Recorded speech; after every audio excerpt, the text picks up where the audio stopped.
আসসালামু আলাইকুম। Rosie's CB চ্যানেলে সকলকে স্বাগত। রসমালাই তৈরিতে অনেকের অভিযোগ রসমালাই দুধ চিনির মধ্যে ছেড়ে দেওয়ার পর জাল উঠলেই গলে দুধের সাথে মিশে যায়, ভেঙে যায়, শক্ত হয়ে যায়। এই সকল সমস্যার 100% সমাধান সহ আজ আমি রসমালাই রেসিপি করে দেখাবো। যে কেউ একবার দেখলেই রসমালাই তৈরি করে নিতে পারবেন ইনশাল্লাহ। একটি লাইক দিয়ে সম্পূর্ণ ভিডিওটি দেখবেন আশা করছি। তো চলুন প্রসেসটা দেখে নেওয়া যাক।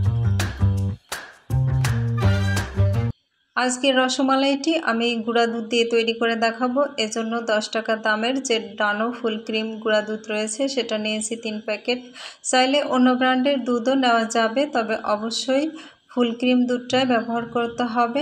এখন এর মধ্যে দিয়ে দেব 1/2 চা চামচ বেকিং পাউডার। এলাচের ভেতরের বীজ গুঁড়া করে নিয়েছি, সেটা দিয়ে দেব 1/3 চা চামচ। 3 প্যাকেট গুঁড়া দুধের জন্য আমি এখানে চালের গুঁড়া দিয়ে দেব 2 চা চামচ। এই রেসিপিতে আমি যে উপকরণগুলো ব্যবহার করব তার কোনোটাই স্কিপ করা যাবে না। এখন এগুলো আমি চামচের সাহায্যে ভালোভাবে নেড়েচেড়ে মিশিয়ে দেব। এবার দিয়ে দেব 1 চা চামচ ঘি। ঘির পরিমাণটা একটু কম বেশি লাগতে পারে, যে কারণে আমাদের রসমালাই দুধের সাথে গলে একাকার হয়ে যায়। সেই কারণগুলো আমি ভিডিওর শেষে বলে দেব, যেটা জানার পর আর কোনো মিষ্টি তৈরিতে আপনাদের সমস্যা হবে না ইনশাআল্লাহ। এই পর্যায়ে উপকরণগুলো বেশ কিছুটা সময় নিয়ে ঘি এর সাথে ভালোভাবে মিশিয়ে দিতে হবে। ঘিয়ের পরিমাণ ঠিক আছে কিনা সেটা বোঝার জন্য কিছুটা গুঁড়া দুধ এভাবে হাতের মধ্যে মুঠো করবেন। যদি দেখেন যে মুঠো করলে দলা পেকে যাচ্ছে, আবার হাত দিয়ে চাপ দিলে ভেঙে যাচ্ছে, তখন বুঝতে হবে ঘি এর পরিমাণটা ঠিক আছে। এবার আমি একটি ডিম ভেঙে নিয়েছি। ডিমটাকে ভালোভাবে ফেটিয়ে নেব। অবশ্যই মুরগির ডিম নিতে হবে, হাঁসের ডিম এখানে ব্যবহার করা যাবে না। এখান থেকে অল্প পরিমাণ ডিম আমি মিশ্রণটার মধ্যে দিয়ে দেব। বেশি হয়ে গেলে কিন্তু পাতলা হয়ে যাবে, তাই ডিমের পরিমাণটা বুঝে দিতে হবে। এবার সব কিছু ভালোভাবে মিশিয়ে নেব।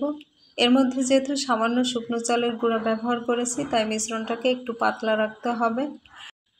5 মিনিট রেস্টে রেখে দিলে এটা প্রয়োজন অনুযায়ী শক্ত হয়ে যাবে। আমার মিশ্রণটা রেডি হয়ে গিয়েছে। দেখুন, এরকম একটা ঘনত্বের মিশ্রণ তৈরি করে নিতে হবে। আর এখানে মিশ্রণটি তৈরি করতে আমার আনুমানিক একটি ডিমের 3 ভাগের 1 ভাগ লেগেছে। এখন ঢাকনা দিয়ে 5 মিনিট রেস্টে রেখে দেব। 5 মিনিট পর ঢাকনাটা তুলে নেব। ঢাকনা তুলে নিয়েছি। এবার মিষ্টিটা তৈরি করে নেব। এর জন্য একটি চামচ দিয়ে ছোট ছোট অংশে কেটে নেব। হাতের সাহায্যে গোল শেপের মিষ্টি তৈরি করে নেব। চাইলে আপনারা আপনাদের পছন্দের যে কোনো শেপে মিষ্টিটা তৈরি করে নিতে পারেন। আমি একটি মিষ্টি তৈরি করে নিয়েছি, আর এই একইভাবে আমি আমার সবগুলো মিষ্টি তৈরি করে নেব। আমার সবগুলো মিষ্টি তৈরি করা হয়ে গিয়েছে। 3 প্যাকেট গুঁড়া দুধে আমার 40 থেকে 42টা মিষ্টি হয়েছে। এবার চুলায় চলে যাব মিষ্টিটা রেডি করার জন্য। আমি এখানে 3 কাপ তরল দুধ নিয়েছি, আর এর মধ্যে 1 কাপ চিনি দিয়ে দিয়েছি। দিয়ে দেব স্বাদমতো কিছুটা লবণ। এখন এটাকে নেড়েচেড়ে একটা বলক দিয়ে নেব। বলক দেওয়া হয়ে গিয়েছে। এবার চুলার আঁচটা লোতে রেখে মিষ্টিগুলো এর মধ্যে ছেড়ে দেব। মিষ্টিগুলো দেওয়া হয়ে গেলে চুলার আঁচটা আস্তে আস্তে মিডিয়াম করে দিতে হবে। আর এভাবে চামচের উল্টা পাশ দিয়ে মিষ্টিগুলো একটু ডুবিয়ে দিতে হবে, যাতে সব জায়গায় সমান তাপ লেগে মিষ্টিগুলো ফুলে উঠতে পারে। ঢাকনা ছাড়া এভাবে 4-5 মিনিট জাল করে নিতে হবে। 4-5 মিনিট জাল করে নেওয়ার পর এবার ঢাকনা দিয়ে 8 থেকে 10 মিনিট মিডিয়াম আঁচে জাল করে নিতে হবে। দুধটা উঠে আসলে ঢাকনা একটু উঁচু করে আবার ঢেকে দিতে হবে, তাহলে দুধ পড়ে যাওয়ার সম্ভাবনা থাকবে না। 8-10 মিনিট পর ঢাকনাটা তুলে নেব। ঢাকনাটা তুলে নিয়েছি। এবার দেখুন মিষ্টি আর আগের মতো ভেসে উঠছে না। যখন দেখবেন মিষ্টিটি 4 ভাগের 3 ভাগ ডুবে আছে, সেই পর্যায়ে বুঝবেন রসমালাইটা হয়ে গিয়েছে। আমার রসমালাইটা হয়ে গিয়েছে। এবার 20 মিনিট ঠান্ডা করে পরিবেশন করে দেখাবো। এখন জানাবো যে কারণে আমাদের রসমালাই গলে দুধের সাথে মিশে যায়। আপনারা নিশ্চয়ই খেয়াল করেছেন এই মিশ্রণটা তৈরির জন্য ডিমটা খুবই কম লাগে। ডিমের পরিমাণ কম হওয়ার কারণে বাইন্ডিংটা ঠিকমতো ধরে রাখতে পারে না, তাই জাল ওঠার সাথে সাথে মিষ্টিগুলো গলে যায়।